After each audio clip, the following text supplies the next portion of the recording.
and I get to borrow it for the rest of the class? No. They'll always be they'll either be up here on the front with me or in the back with Caitlin, if a phone gets taken, just so you know it's not sitting there unattended while during class. Okay, so a few points of business just to go through everything real quick.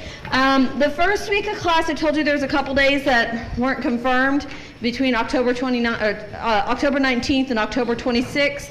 That is confirmed now. I did send out a message on your announcements page, but I also want to make sure you guys hear that we will have class on October 19th. We will not have class on October 26th. So if you want to go ahead and zip through that one on October 26th on your table tents, you're welcome to do that. So we do not have class on the 28th of this month. We do not have class on October 5th.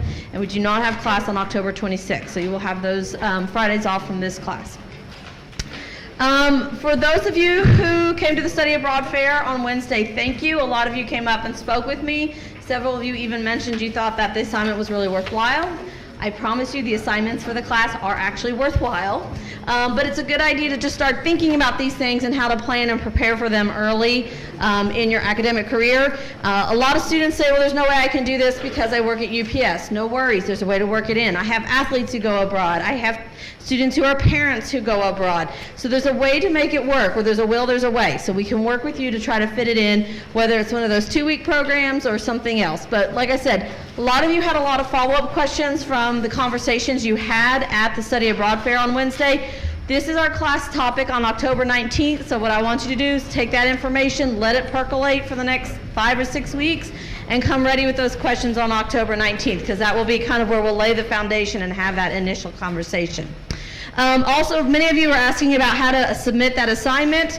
Either scan it or take a picture of it. Just put your name and student ID on it, scan it, take a picture of it, upload that into Blackboard. So that gives you credit for being here. I will also cross-reference against that against the sign-in sheets and the swipes from when you walked into the Red Barn on Wednesday. So, because a few of you were panicking that you signed a sign-in sheet versus a swipe, and I'll get a copy of those as well. There'll be several presentations used during class today. Once those are finished, or at the end of class today, I will make sure those are uploaded into Blackboard for you so that if there's anything on this that you want to go back and reference, that you will have access to that. That will be on the week 3 summary, or the week 3 over here where it says course content and schedule. That'll go under the week 3. Just remember, that's where I'm posting the videos. So video for week 1 is posted, video for week 2 is posted. If you have an excused absence, once those videos are posted, you have a week to submit the email or the summary to get that in. I will tell you, whatever it is that always hits students is hitting students earlier this semester. Students are already starting to get sick. If you find yourself getting sick, whether, I'm not even talking about my class, I'm talking about any of your classes, if you can't get into Campus Health, if you can't get an appointment with them fast enough, also know that there's a little clinic in the Kroger across from the baseball field.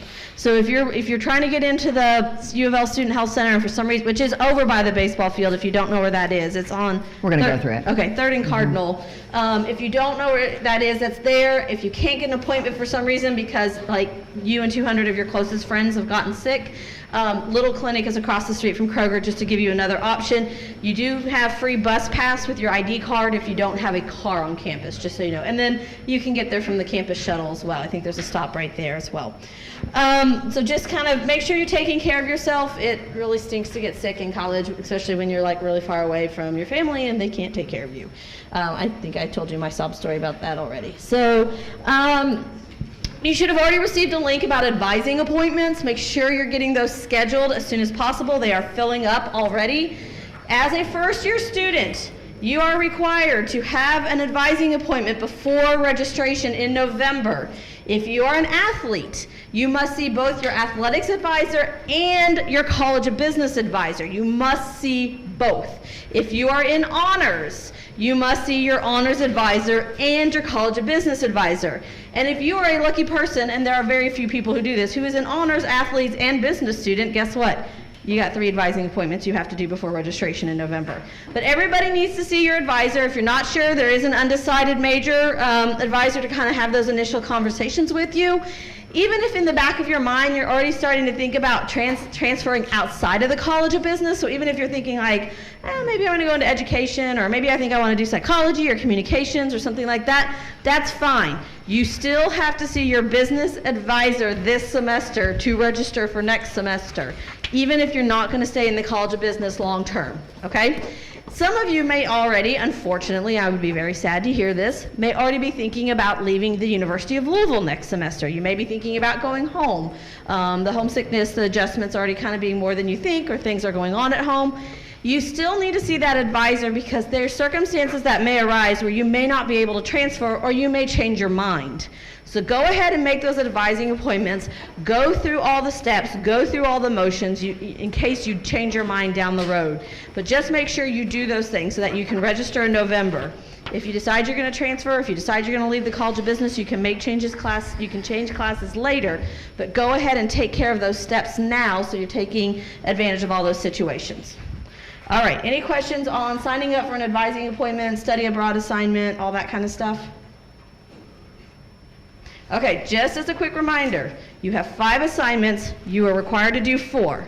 With the study abroad assignment gone, if you did not go to the study abroad fair this week, you are required to do the remaining 4 assignments, which are the Hackademic 1, the Hackademic 2, and I'm only doing that so that there's a different label so you understand that when you go to upload them in Blackboard, there's no difference.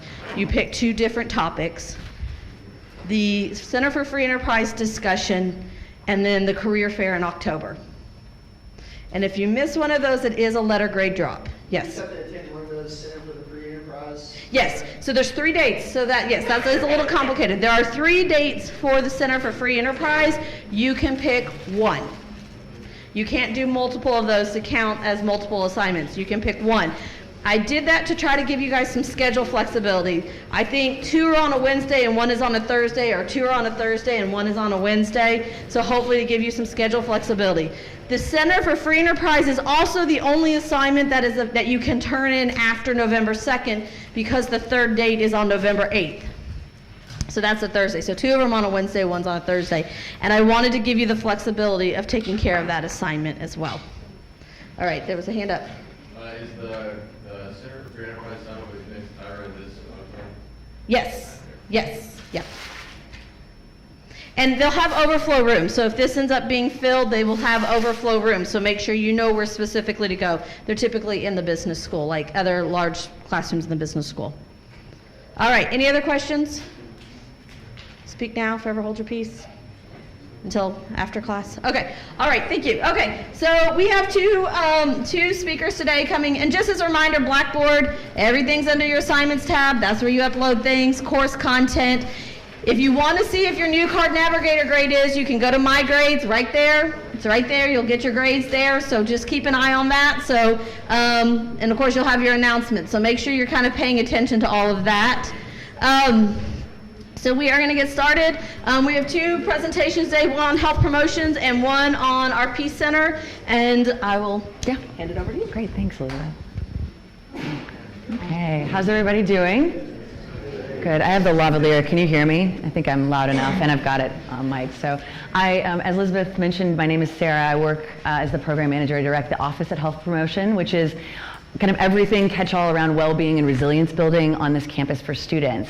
And we're going to go through a pretty quick presentation, but it's very interactive. So you might be used to being in school and lecture-based stuff. That's not what we do. We do a lot of practical stuff. We want you to walk away from today's mini presentation with some practical skills. So Elizabeth mentioned, there is kind of an early flu that's happening, right? We're actually going to do clinics next week, so I want to make a quick announcement about that specifically. Get your flu shot for free. All you do is you come in with your student ID. We'll be having yard sides all over Belknap campus. The first couple are Monday and Tuesday at the Red Barn. The others are going to be at different locations around Belknap campus, so keep an eye out for that, and do just pop in, pop out, get that shot, and make sure that you protect yourself. Yeah. You have to have or did you have to pay the primary health care fee? Nope, it's free. Yeah, it's going to be, we do free flu clinics. Just, we need to know that you're a student, okay? And that goes the same thing for staff and faculty. So pop in, get your shot. I will be there as well. We're going to get into some practical stuff. Has anybody visited Health Promotion yet? Okay, I know you guys are new to campus. Yeah, did you just pop in and say hi to us? Yeah, I think I remember you. So we do a lot of different things. We're going to kind of cover the basis. But just so you know, we are located in the SAC, so in that building with the clock tower, 3rd floor, right next to the Floyd Theater. We're right down the hall next to Peace, who's going to be presenting after us. So when I say the word resilience, what does that mean to you? Can anybody tell me what the definition of resilience is? Yes. Just overcoming and getting past like difficult things in your life. Yeah, thank you, William. William or Will? Will. Okay, I think I'm just going to start hyphenating or like reducing down names. So yeah, it means you're getting over things. You're kind of working through the things that you inevitably are going to be facing. What else?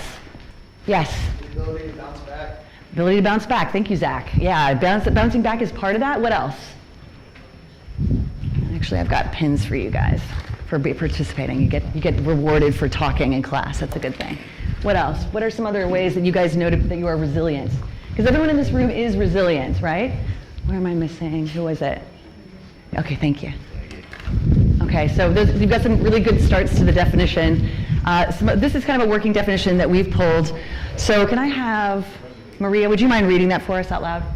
Resilience is the acquired capacity to be flexible in thoughts, feelings, and behaviors when facing life's challenges in order to bounce back and move forward with confidence. So you're seeing some of what you already said. Bouncing back is part of it, but I think it is actually a little bit more pertinent to say that we're moving forward, right? It's, we don't necessarily know what we're bouncing back from or bouncing back into, but moving forward with confidence and being more capable. What's a piece of this that I think is really an interesting operative part of this term, besides the bouncing back? Acquired. Yeah, what does it mean to acquire something? Yeah, you have the capacity to do this. So everybody here in this room comes from very, very different backgrounds. Some of you might have come from 2-parent households, others 1-parent households, maybe some foster folks in the room.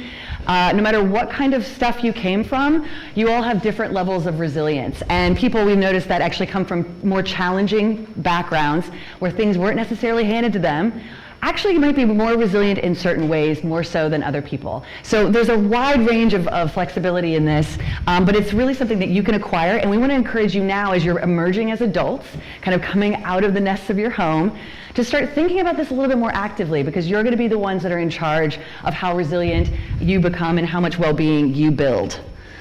So this is kind of a neat little infographic. We worked with our students from the Speech Engineering School. And so they really, obviously, you're going to notice the gears. That's very much oriented to the kind of things that they're interested in. But as you come in as first years, and some of you guys are going to look a little different. Some of you might already look a little like this based on where you came from and what you've dealt with already in your life. But ideally, as you move forward through your 4 or 5 years here, you're kind of sinking your roots deep into all of the different well-being opportunities on this campus. We're not it. We're just part of it. You're going to be really connecting to those that are helping you figure out what your sense of purpose is, so your advisors, other mentors in the community, maybe that enterprise development work that you're going to be doing, finding those people, those adults, those peers, and maybe the people who are slightly older than you who've kind of got the gears moving and know where they're heading, and start talking to them and connecting with them and saying, hey, what are you doing? How are you doing this? Did this work for you? What's your day-to-day look like? Because you want to really figure out if that's going to gel with your sense of purpose as you develop it. That's deeply connected to connectedness. The research shows us that the more social connection we have that's meaningful, and I'm not talking about on our phones, actually that's kind of taking us away from being socially connected in a real meaningful way for some of us. I'm talking about the face-to-face stuff, the really getting connected to your organizations, really diving in and becoming responsible with those and connecting with the people that you care about. That is actually helping us live longer, healthier lives. That's actually the one thing that's connected to longevity studies, which there are very few of, is our connectedness and our sense of community belonging. Okay, so keep that in mind as you're in your first year. Get connected. This is part of you reaching out and figuring out where you belong here, because you do belong somewhere on this campus. Of course, we talk about physical health, emotional and mental, and this is something that your generation is much less stigmatized talking about now, which is wonderful. Back in the day, and even in my generation, and I'm now in my 40s, this was something we didn't talk about because people were afraid you would get shunned or it would show up on some report and you wouldn't get a job, right? And we didn't talk about this, but we're talking about this more, and a lot of what we're going to do today is going to help us build some emotional capacity. So we're going to develop some skills. That little gray sheet I gave you when you came in, or maybe Caitlin gave to you, Just know that that's your reference point. We don't have to look at it right now, so I actually do want you to just put it down. But know that we're going to go through this in a kind of a guided fashion, that you're going to be able to reference it whenever you need it, okay? So go ahead and put that down for now. And I'm going to invite you now, so actually before we do this, how many of you guys have a mindfulness or meditation practice already? Wow, we have a lot of learning. We got a couple people. Well, you do. Some people in the back? You guys are doing mindfulness and meditation? Okay, cool. And then also Victoria, cool. So here are your peers. Here are your local budding experts.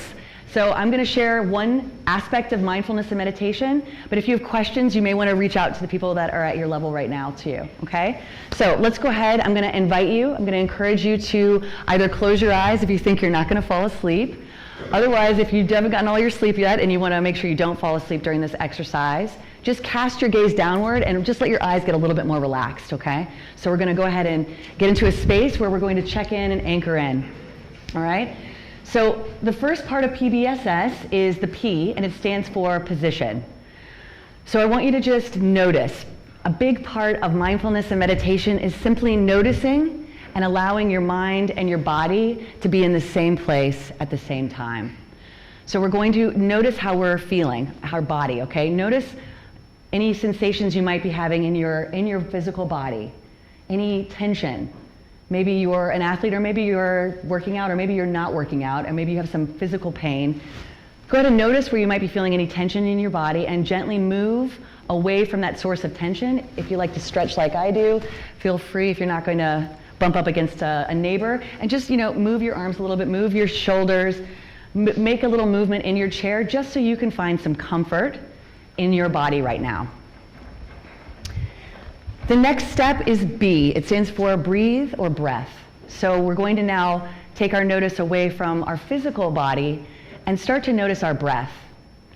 Now, if you're a deep, natural belly breather, where you use your diaphragmatic muscles, that's the part that allows you to breathe kind of from a deeper place in your lungs. Begin to take that deep breath through your nose gently for a count that feels comfortable for you. If you'd like to hold that and pause at the top of the breath before gently exhaling, go ahead and continue to do that at a pace that feels comfortable. And what you're doing by breathing and actually just getting back to your breath is you're allowing your parasympathetic nervous system, which is the opposite of that fight, flight, or freeze sympathetic nervous system, to engage. And that's actually what allows us to calm ourselves. So continue to breathe gently in through your nose and out through your nose or mouth, depending on whether you're experiencing any allergies today. And now we're going to move on to the first S in PBSS, and that is supportive or smiling self-talk. And this is going to be the pep talk that you give yourself. So we know that in the positive psychology research, that the more we positively speak to ourselves, the more we're going to be able to work through our challenges and actually feel good about ourselves, right? We have a pretty bad habit in our culture, and I would argue that women are probably a little bit even worse about this, of talking really negatively to ourselves. We put ourselves down a lot, all right? And so I'm going to just say that this is a really useless technique in some ways. So we're going to try and toss that out today and instead flip the script and find some words that are positive about ourselves. So that might be, if I were doing this right now with myself, I might say, you're doing a great job. You're really connecting with these students. Keep it up, right? It might just be a simple word like breathe or listen or ask. So something that resonates with you, like a mantra that's positive and true to you. So find out what that is right now and go ahead and start saying that to yourself, silently, of course. So as you continue to breathe, as you find that positive phrase that's pertinent to you today, we're going to use the final S, which is scan. And scanning our body, we're going to connect back in with our body. Notice how we might be feeling. Notice if anything was wandering through our minds as we went through this practice, and being compassionate with ourselves about that. Saying that positive phrase, and noticing that we have now hopefully got to a place of more clarity and focus. Okay, if your eyes are closed, go ahead and flutter them open and return to this time and space. Okay, so that's PBSS. I took you through kind of a longer guided version. But you can do this as quickly as 10 seconds to 15 seconds when you're waiting in line at the Ville Grill or the marketplace, when you're in between classes walking to class, when you're doing dishes, any of that kind of in-between mundane period of your life. This is one of those practices that we encourage you to do regularly throughout the day. And what we notice with students who do this regularly, or some form of it, is that when they do inevitably bump up against those really tough times, and trust me, you will bump up into them, right? You're a human, you have a pulse, you're in school, you have a lot of things going on that are on your plate. If you start to build a practice that feels real for you, this is just one of possibly 5 or 6 that you could pick from, right? You're going to eventually get to those points where those are challenging. You're going to be like, I'm freaking out, but you're not going to freak out as much because you've created a buffer. So this is not just a pull it out when you're freaking out right before the test thing. It definitely helps. This is really about you doing this regularly and building a practice like you would building a practice around eating healthy food or working out regularly, okay? Okay, so I just want to mention briefly that we have a lot of different programs, services, and resources that you can get from us, and you're all paying for them already, so most of these are free. We really encourage you to take advantage of it. We're one of the tools and the resources for you to kind of dive in, get some practices, learn some new skills. As you go into your business world life, things will only get more hectic for you. So this is the time now to really practice some really positive habits if you've not developed them already. So we have half-hour chair massages that are only $8. So we have a massage therapist who comes 3 times a week to this campus. Has anybody gotten a chair massage yet? Okay, I encourage you to sign up on our website, book those. They're Monday, Tuesday, Wednesday. Monday and Wednesday at the SAC, Tuesday are at the SRC, usually between the hours of 12 and 4. We also have mindfulness meditation workshop and retreats. We have a silent retreat coming up at the Speed Art Museum coming up in November. We also do relax and refocus. These are actually really simple to dive into. They're 15-minute guided meditations. They're going to be all over campus. We're in the process of getting one here, getting one in various different schools and different buildings on campus that happen for 15-minute increments once a week at all these different locations. So in between classes, you find out that, you go on our website that this is happening at the SAC during your lunch period. Pop on in. You don't have to sign in. You just get into one of these guided meditations that might be about body sensation. It might be about a bubbling brook in the Western Hemisphere. Well, some of them are about visual, environmental things. Some of them are about your body. Some of them are about your breath. But they help you relax and get to a place of calm. We have a variety of other things going on, like flash nap workshops. We teach you how to flash nap effectively. Most of you guys are going to not sleep so much during college, and that actually has a really negative effect on your mental health. Lots of good research around that. So we try and teach you how to kind of fill those gaps. For those of you who are interested in doing some YouFit, we do actually 4 sessions of YouFit coaching. This is a great opportunity if you are fit or not yet fit to dive in with us for $10 for 4 sessions. It's really cheap. The fit coaches will meet you anywhere and help you with an assessment and a plan that works for you.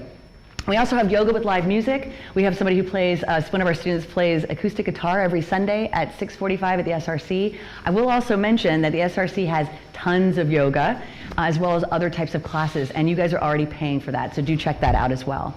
We have nutrition counseling, a free nutrition counselor dietitian. If you want to talk about food issues, want to know more about healthy eating, this would be a great opportunity to get a free appointment with him. That is all available on our website. We also do cooking workshops. We do smoking cessation. If you need some help around sexual health advising, we can do that as well.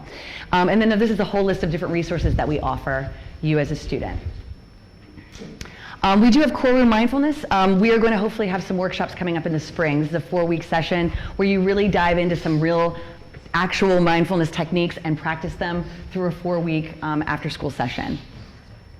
This is not up to date, but you'll see some flyers that look like this around campus that show, usually we have them on different bulletin boards. This is a wide variety of different things that we offer that relate to the mindfulness and meditation. So briefly, I want to just talk to you guys about the medical side. So I am part of the medical group, and we make sure that you know how to make that appointment when you aren't feeling so well, or if you have any other travel needs, like travel medicine, other immunizations, if you've got allergies, or you need to have that well woman sexual health checkup once a year, or you need to get STI testing. This is the place to go, and let's just chat briefly about where you're heading. So as Elizabeth mentioned, you can actually pop on that free shuttle, which is outside the SAC and all around campus, and it'll take you right to the baseball stadium, which is really close to where it is. It's going to be at Central and 3rd. I want to just briefly mention that this card I gave you is a really helpful card because it has all of the information about what they're going to ask when you make that appointment. So say you're not feeling well and you need to make that appointment right away, you're going to want to call first thing in the morning, and they're going to ask you this set of questions, and you're going to have to bring this set of things. So I also want to mention on the back side of it, we have all of the handy-dandy numbers and locations for not only Peace Center, who's going to be right after us, but our office as well as the medical folks. So I'm going to ask right now, so you don't forget where you put this, and you know you can go to it, especially when you're not feeling well, to go ahead and fold this up into thirds and put it in your backpack in that pocket that you don't always go through, but you know where to find it when you need it. So to go ahead and do that right now. If you don't have a backpack with you and you use a wallet, put it in your wallet, just don't put it in your pocket. We don't want this going through the laundry and then you don't have access to this. So fold this up, do this right now. Yeah, you do not have one? Okay. And Elizabeth, raise your hand if you do not have one of these orange. Okay, she's going to come around and give you one right now.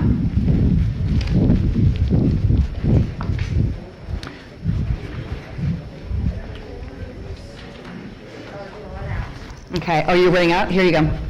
I have some up here. There you go. So briefly, I just want to mention that we do have, if you'd like to work with us, we don't hire freshmen, but we do hire sophomores on up. If you are interested in doing something, hang tight, guys. No need to be talking.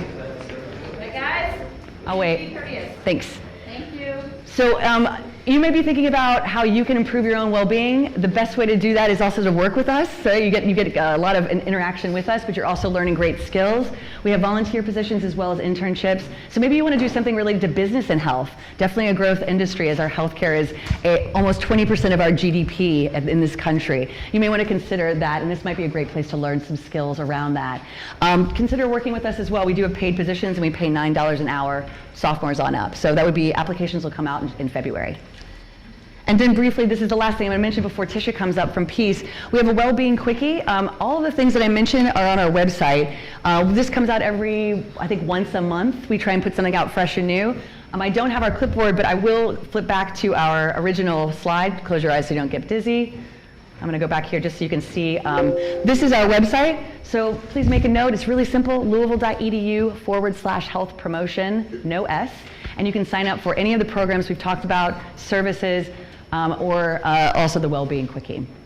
Does anybody have any questions about what we discussed or anything you want to learn more about? Yes, Will. I have a question, but the app Headspace is really good. Yeah, okay, thank you. Say that a little louder. The app Headspace. So there's a mindfulness app called Headspace. There's another one called Calm. Some of them are a little bit more expensive. Some of them have free opportunity at the beginning, and then you can pay for more. So definitely, if you have your device handy, getting a nice app to help you with mindfulness is a great idea. Thanks, Will. Any other tips or thoughts you want to share before Tisha comes up? Okay, thanks so much.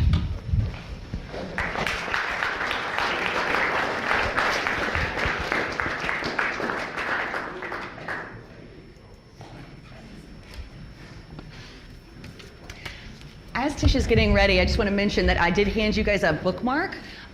This has kind of the characteristics of resilient folks. It also helps you with some tips. So what I'd like for you to do as you're waiting for Tisha to get set up is I want you to just circle 1 to 3 things on the habits of stress resilient students that you're already doing, and then give yourself kind of a mental pat on the back, okay? That's part of the positive psychology is we want to celebrate what we're doing, and then we want to think about maybe one or 2 things in the next 2 weeks that you're going to want to take on from this little bullet list as we start to build our capacity for resilience. All right, and this thing's on.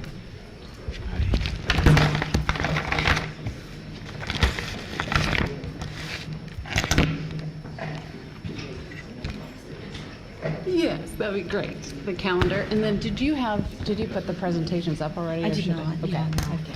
No, that's okay. So do you want me those handouts in the back? You want those done? Okay, great. Thank you.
Can you all hear me okay? Is my mic okay? Yes, in the back, thumbs up, thank you. Elizabeth and her colleague are passing out our calendar and hopefully our little card about the Peace Center that will give you our contact information and where we're located. My name is Tisha, and I direct the Peace Center on campus, and we're located in the Student Activity Center on the 3rd floor, on right next to the Floyd Theater in that little hallway that's actually right beside Sarah's office, Health Promotion. So you might have heard just from whether it was at orientation or maybe when you did the online, don't think it's called Haven anymore, the alcohol EDU and the sexual assault prevention, those online courses that you took this summer. You might have already heard about our office. Our office stands for Prevention, Education, and Advocacy on campus and in the community. And the kinds of things that we're addressing out of our office are what we call power-based personal violence, which again you would have heard in one of those online courses. So it's things like dating violence, stalking, and sexual assault. I'm going to tell you a little bit more about our office and the calendar, answer any questions that you have about what we're doing or how you might want to get involved in our office at the end of closer towards the end of the class period. What I want to spend more of our time talking about while I'm here with you is the power of our choices and the opportunities that we have as cards, whether we're students or staff or faculty, to use our moments and the choices that we have every single moment to use them well, to create a legacy while you're here on campus. And the truth is that there are lots of moments as each one of us goes throughout our day that don't really matter at all. I mean, actually a lot of them. When we get up in the morning and we're figuring out, like, am I going to wear this card hat? I'm looking at you with your card hat on. Am I going to wear this hat? Or am I going to wear this hat? Am I going to use Colgate? Or am I going to buy Crest? Like, at the end of the day, it doesn't really matter what we choose to put on or what we buy, in the toothpaste aisle at Kroger. And some moments, though, matter an awful lot. And they don't always come quite as frequently. They might not be happening every single day or even every week, but some moments really can stick with us and the choices that we're making in those moments. This morning I was talking to another student, and he was talking about, he was having a hard morning, and he was telling me that he'd found out overnight that one of his best friends from home, his dad, the friend of his dad, had passed away overnight, and he was struggling. And this is a kid. He's an SOSer. He's on the Raise Red dance team. He's one of those guys that he's in a fraternity. Like he was playing intramurals last night, like won intramurals, and he's just one of those kids that's always positive. And he was talking about how some moments can still get us, even when we're happy and positive and smiling all the time and trying to make a difference in people's lives. But the choices that we make in one moment can really impact us and other people. And these are just some examples of that. This picture down here, it's kind of hard to tell what this building is here on campus, but it's a picture of Grawemeyer Hall. And a few years ago, a group of students got wind that the university had a contract with a company that was selling all of our card gear, so our hats and our t-shirts and our sweatshirts and all that stuff that we all buy. That company was using sweatshop labor in other countries to create all that gear and beyond. And this group of students said that's not okay with us. Like we don't want to be buying those things. We don't want U of L to be associated with that. we want to use our moments and raise our voices to kind of figure out what can we do so that we don't have this contract anymore. And so they started signing petitions, and they showed up at Grawemeyer Hall. Several of them ended up camping out, like in the circle there for several days, and eventually they ended up getting U of L to drop that contract with that company. And they went with a completely different company that U of L is using today. Millions of dollars, changed hands by all of these folks who person by person said, I'm going to take this moment to sign that petition, or I'm going to show up. I'm going to show up in front of Grawemeyer Hall and say that this isn't okay with me. This picture up here, I think, is a picture all of us have seen in textbooks and in other classes. This is actually a poster that I snapped a picture of for this presentation. And we know this man and how he was using his moments over and over and over again throughout his life to trying to take his moments while he was here and make them matter for the rest of us. What I want us to focus on, though, for just a second, is I actually want us to focus on these 250,000 people who were just like you and me, you all. They were ordinary people who probably in a moment or a couple of moments in the days leading up to this afternoon, they might have even been sitting in a classroom on a campus like U of L and having conversations about, well, we heard that there's going to be a speech, there's going to be a rally. Should we go? Should we not go to class that day, that weekend? Should we take our kids out of school? Should we get on the bus from Louisville to go? Will it matter if we show up or not?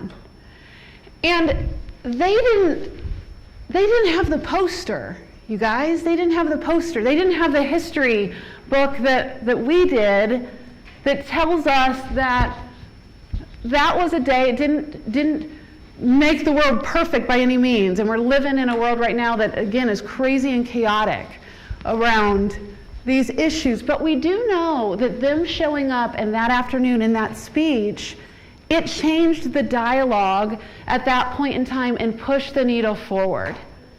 And it was just each of these people showing up. If they wouldn't have taken their moment to say, I'll show up, I'll be there, if it was just Martin Luther King Jr. and by himself or a couple people, that might not have changed things or had the impact that afternoon had. So sometimes the decisions that we make, the choices that we make in a moment, can really make a difference.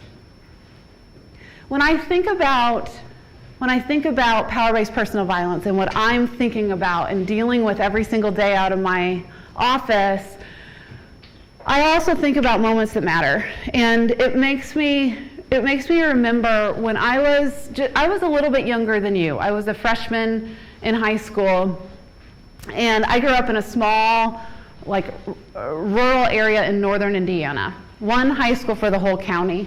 Lots of middle schools fed into that high school. And we get to high school, it's like the first couple of weeks, I start making friends with, people from other schools, got to be really close with another freshman student. She and I both were going to be on the basketball team and the cheerleading team, and we're hanging out. We had lockers side by side. And really quickly, you all, she started dating a senior. And what that looked like for me as her friend was it sort of escalated pretty quickly.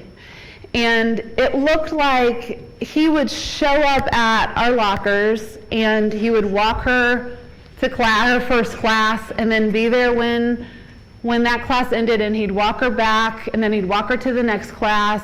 And so he was just constantly there, and she was hanging out or talking with us less, her girlfriends.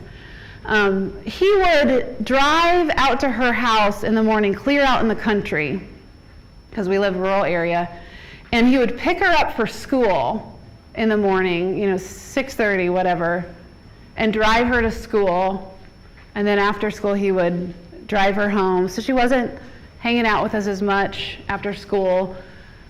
And then we got into basketball practice, and this is where it started to get a little creepier. And he would sit, we would have practice like right after school, and he would sit in the bleachers in the gym and just watch her practice. And nobody said anything. Nobody said anything. The coach didn't. The teachers who were hanging, there's always like people who are like still hanging out at the school for a couple hours afterwards. Like nobody said anything. So, like, is this weird or off or what's going on? And one night, everybody goes to the football games in my community on Friday nights, everybody. And we went to the football game, and I was supposed to spend the night with her that night afterwards. And we were hanging out in the middle of the football game.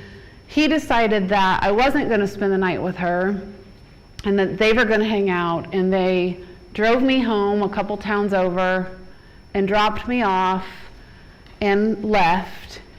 And she didn't say a word about like what was going down and about that decision. And back to moments and moments that matter and what we decide to do and the choices we make. And what I can tell you is I also had an opportunity to go in my house and say something or call one of our friends or go back to school and tell our coach or whoever. And I didn't do anything.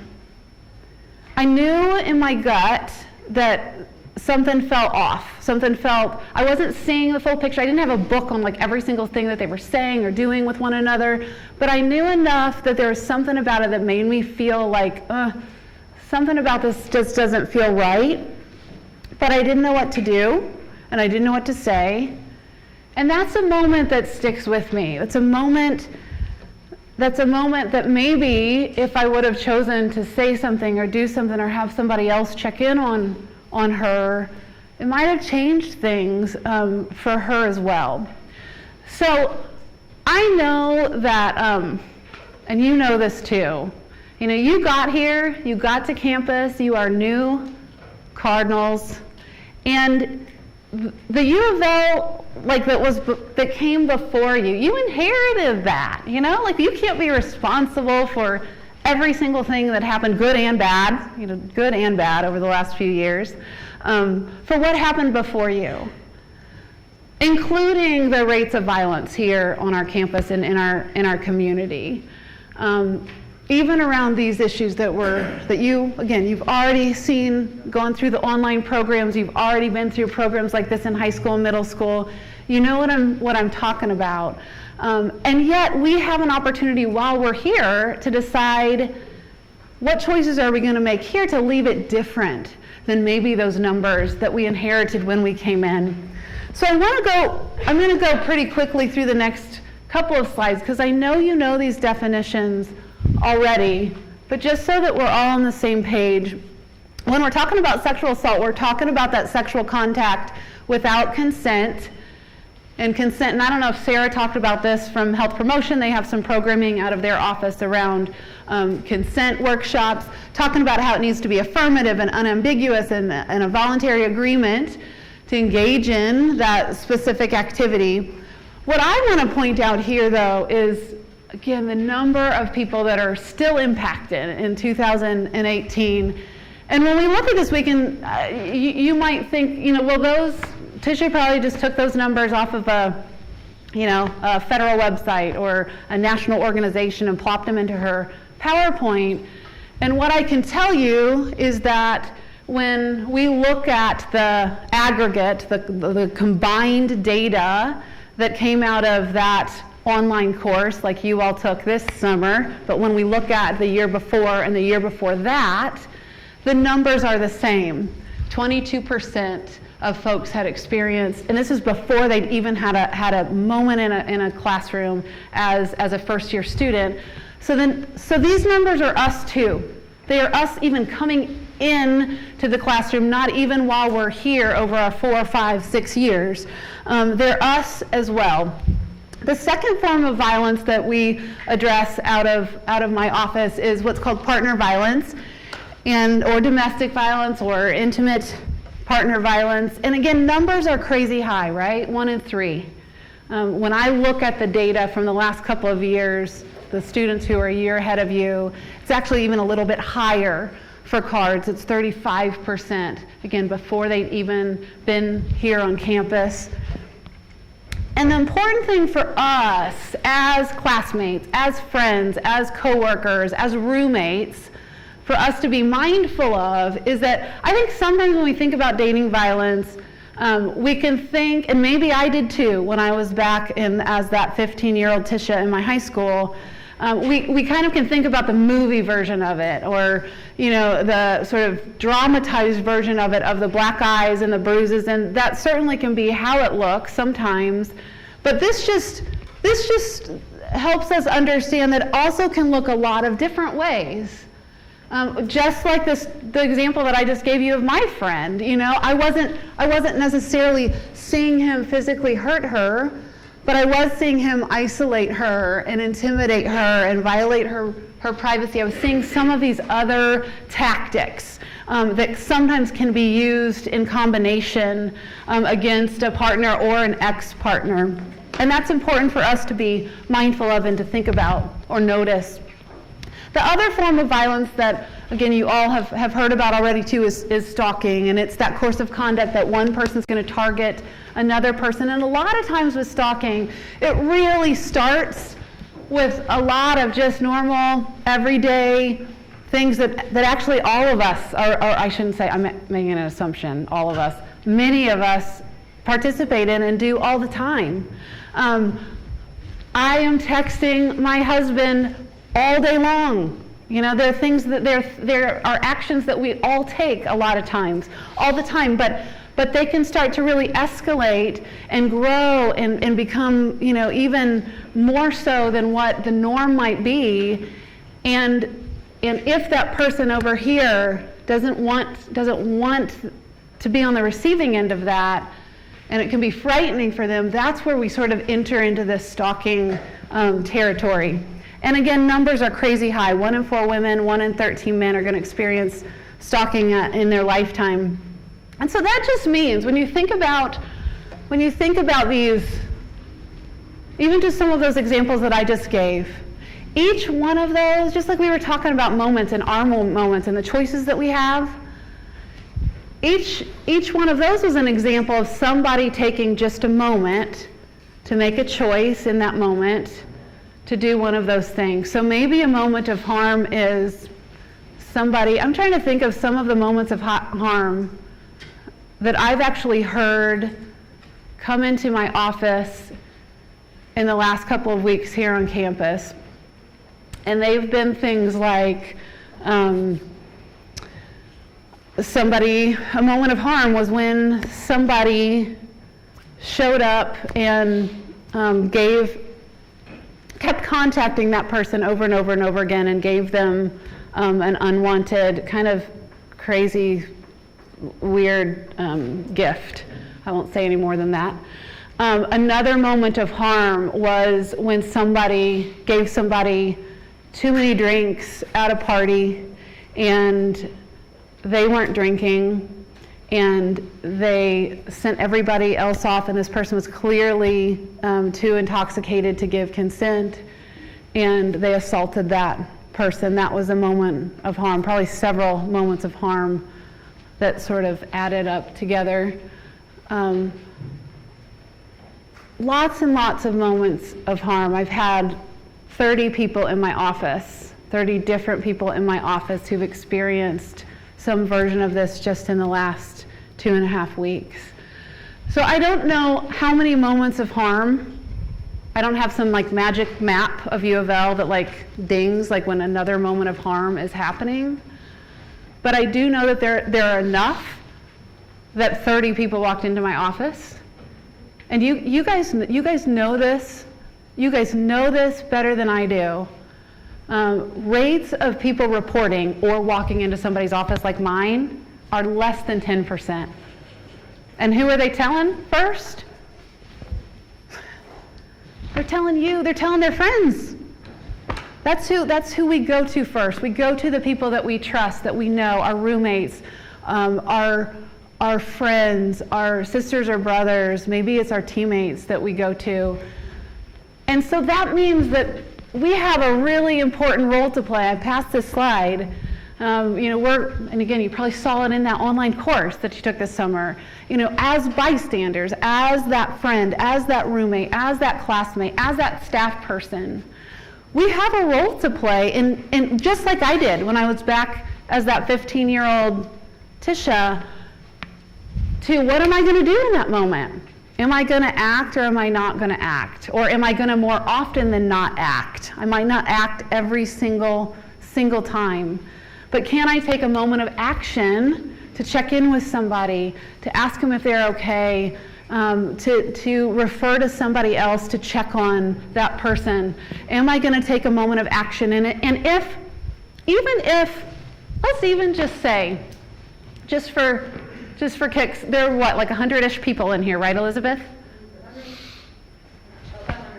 120. So let's even just say 50% of us. Let's just say 50% of us said, okay, Tish, I might do one action this week or in this semester. Maybe not all of us might not. I'd love it if all of us did. But maybe even if just some of us said, that's 110 more moments that maybe prevents somebody else from coming into my office who's been hurt. So it takes all of us. It takes all of us. We are an office of 2.5 people right now, 1.5 people, because we're down a staff person, and we're not. I'm not here on the weekends, right? I shouldn't be at the parties or the tailgating or I'm not here where you all are, hanging out in the halls, which is why each one of us has a role to play. The bottom line, though, is that it can be hard. And I'm not going to stand up here and say that it's easy and just go act and just go off and do it and it's a piece of cake. What do you all think? Give me some examples. Go back to the story that I told you about me. What do you think might have made it hard for me to have acted? What might have blocked me or might have been hard or been an obstacle for me? What do you think? Yes. Yes, did you have your hand up?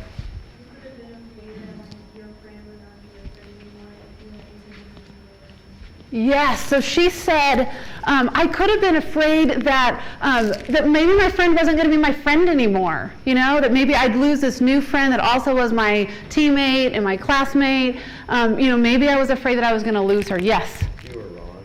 Yes. That's actually a really big obstacle, and if you end up ever writing a paper on bystander intervention, if you're in a social psychology class or something like that, that shows up in the literature, is that sometimes, just like me, right, I didn't have the whole book of every single detail of their relationship, and so sometimes what can stop us is we can be like, gosh, maybe I'm wrong. Like maybe what I'm seeing isn't really something that's concerning. Yes? You're unsure what to do in the situation. Yes. Yes, you're unsure of what to do, or maybe even who to go to. Those are two examples of just being unsure and not knowing what to say or what to do, who to talk to. Yes. You could make the situation worse, like if you said something that maybe he would hurt her more or something. Yes. So he said one of the obstacles that could have been running through my head was, what if I make this worse? What if it actually then would escalate things between the two of them? Maybe it would make things worse between them, or even between all of us, or whatever. So being afraid of that. Somebody give me one more. It's a free T-shirt. Oh, cool. Yes, right here. How much older he was than both of you. Yes, and that's the one I thought that I was going to hear. I should have just grabbed a whole bunch of these prizes, huh? That's the one that I think is probably one of the biggest ones and I'm gonna actually lump a couple of things into what you're naming for us, because what Greg said is that sometimes just him being older, that dynamic, he was a senior, you guys, he was in the honors classes, he was an athlete too, he was really popular. Who else wanted to date a senior? You know, I didn't want to be that. I didn't want to be that girl. I didn't want to be that freshman. So that peer pressure, that social pressure, and the fact that he was so much older than me. So these are just some to name a few, right? Of just some of the obstacles that sometimes can make it hard for us to act. And like you probably remember from that online course that you took, the good news is that almost any single situation that we can bump up against, any single moment of harm that we might start to see being developed or go down, there's almost always something that we could do as a friend, as a classmate. And we call these the 3Ds just to help us remember the categories. So we could directly say something to either person. Are you okay? What's going on over here? What's up? What are you doing? What are you saying? You know, we could directly talk with them. I'm actually super shy, so doing directs are really hard for me. That's a challenge.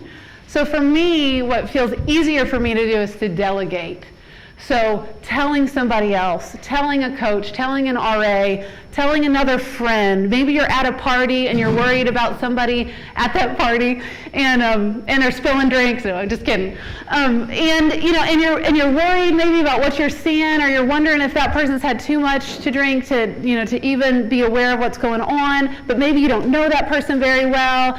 And so maybe you figure out, who are they with? Who could I tell at that party to check on that person, or the host of the party, or somebody else that you could talk to? And then you could cause a distraction, like tipping over a drink, making a mess, saying your car's getting towed outside of that party. Who's in the red pickup? Lots of different solutions that we can make. I don't have my phone out. How are we doing on time? Okay. Okay, great. Here's what we're going to do. I'm going to give a couple of scenarios to you, okay? And what I want you to do is to find somebody that you're sitting close to that's going to be your partner. If you need to scoot or turn or whatever you need to do is fine. And one of you is going to be the person who gets the first scenario. And I'm going to read the scenario, and then I'm going to give you a few seconds to think about what you would do. And I don't want you to just think, I would do a direct. I want you to think about what you would actually say to directly talk with somebody or take a direct action. And I want you to then and then you're going to tell your partner. And then we'll hear from a couple of you, and then we'll read another scenario for the second partner, okay? So find your partner, know who's going to go first.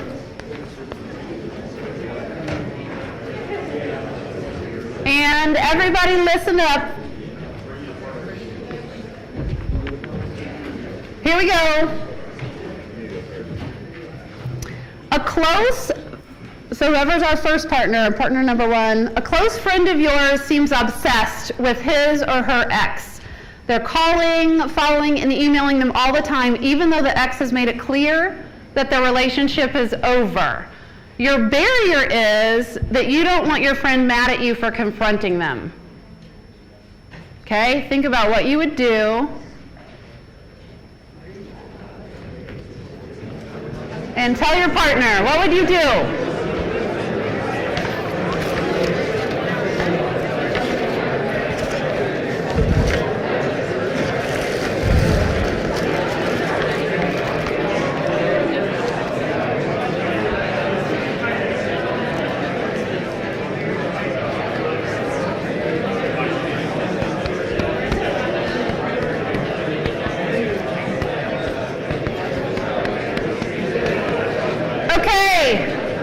I want to hear from three of you. What would you do?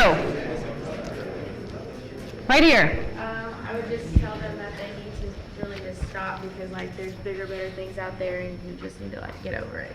Yeah, so just telling them, you need to stop. There's other people out there. You just need to get over it. And again, depending on your relationship with that friend, might be the perfect, direct conversation to have with them. What else could you do? Right over here, and then in the back. Yeah.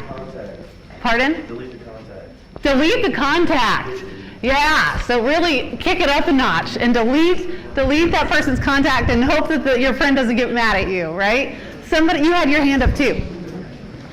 Distract them by doing a bunch of things that they like you before they were in a relationship. Oh, nice. So he's saying distract them by coming up with what are all the things that you were doing with that friend that they liked to do, and inviting them to do that before that friend had even gotten into that relationship.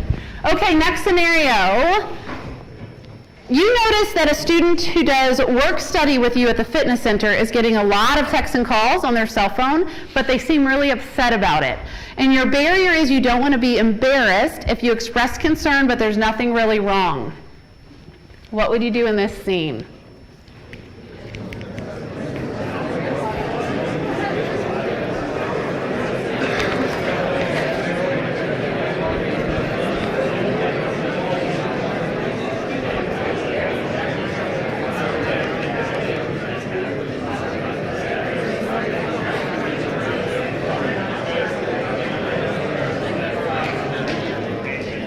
Okay, I want to hear from two of you. Right here. Let's listen up. I just said that I would still talk to him about it, even though I would sort of be more direct, just in case. Mm-hmm. So she said she'd still talk to him about it, even if she was, she was afraid that they'd get mad, but still talk to him about it just to kind of check in and see what was really going on. Yes. Who's got something else for us? Yes.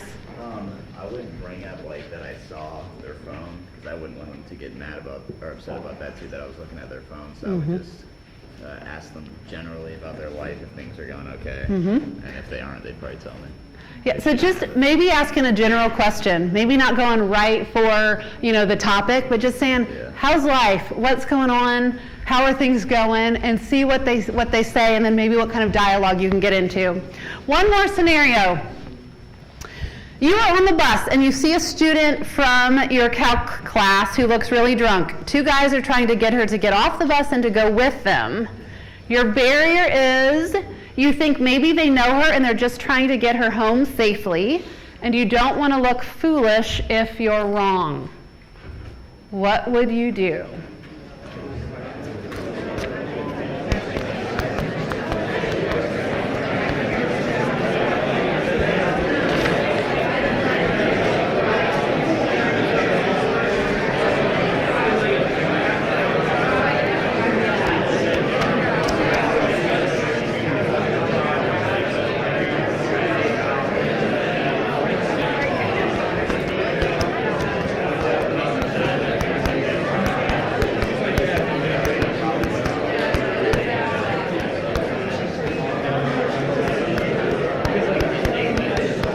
Okay, who's got a solution for us? What would you do? Yes. I would go up to her, well, if I'm not her, if I know her, I would go up to them and ask them something about her, and if they have no idea who she is, then that sort of warns me that she shouldn't be going with them. Yes. Did everybody hear that? He was going to talk to these folks that this person was with and see if they actually know her and can give him any information about her since she's in his class with him. What I love about that is, again, we're back to getting some more information, seeing if you can get some more information, which is really, really smart. Who's got something else for us? Give me another idea. What would you do? One more, right here, and then two more. I see two hands, right here and To here. help bring her home and say that she recently moved, so they don't actually know where she's going to be home. Nice. So offer to help get her home. Yes. Sometimes that is absolutely a solution.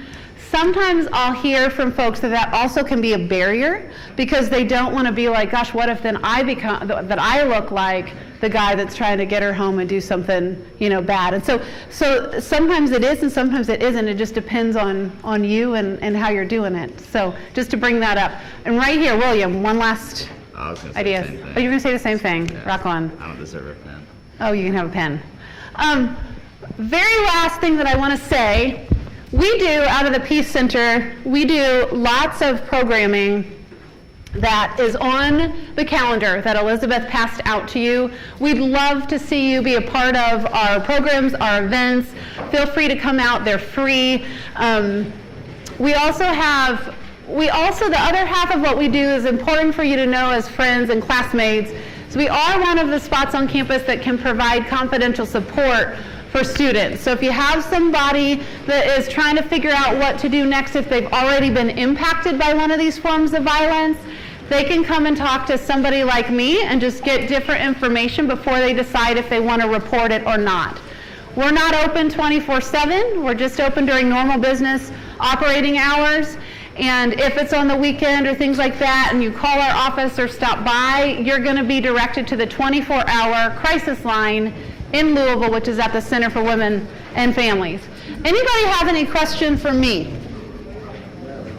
You're welcome. Any questions?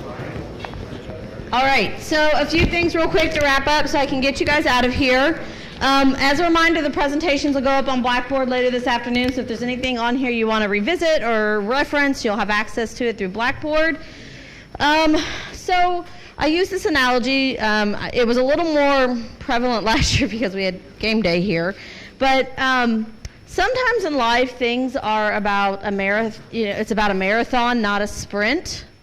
I would encourage you, for those of you who are going to be tailgating tomorrow, to think about that as you think about the day out at Papa John Stadium, that you want to pace yourself. You want to have, it's going to be a long day. You want to enjoy the day. You don't want to hit that wall too early. If you've ever run a marathon, I've run a few myself, you don't want to hit that wall too early. So make sure you're being conscientious of that analogy as you go through your day tomorrow. You also don't want to be that person who they have to call the EMT for every year. So, like, you don't want to be that guy either, or that girl. Okay, so, but have fun. You have several classmates in here who are on the football team, and I think they'd appreciate your support. Any other athletes want to shout out for events this weekend? Any home women's soccer or anything? Field hockey, where and when? Tonight. Okay. So, but I encourage you to go to these events, support your teams. There's a lot of great stuff going on.